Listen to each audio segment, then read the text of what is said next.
Today's content is we are picking kalabasa. So, mag-harvest tayo ng kalabasa ngayon. So, ang kalabasang Pinoy nabuhay po sa Jomerica. So, sabi nila mga kabayan, kapag may tiyaga, may nilaga. Kaya, halina kayo, harvest na tayo ng kalabasang Pinoy.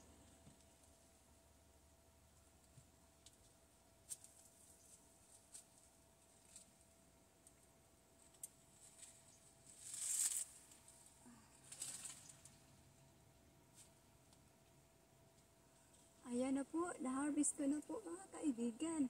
Kuha pa po tayo ng isa.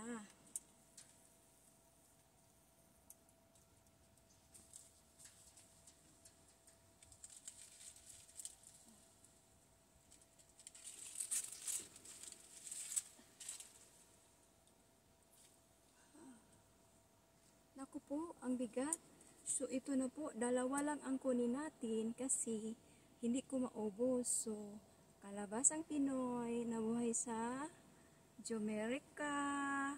So, sabi nila, kapag may itinanim, may aanihin.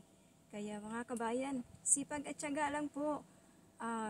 Shout out to all my viewers, subscribers, and followers. Mabuhay po tayong lahat. Saan man sulok ng mundo tayo naroroon. Huwag po kayong makalimot mga kabayan. Please comment, subscribe down below, and click the notification bell para sa susunod na po na content, updated po kayo. So ito, pakita ko sa inyo, no?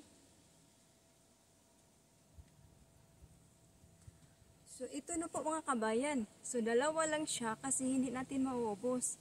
Kaya maraming salamat po. Magandang araw po.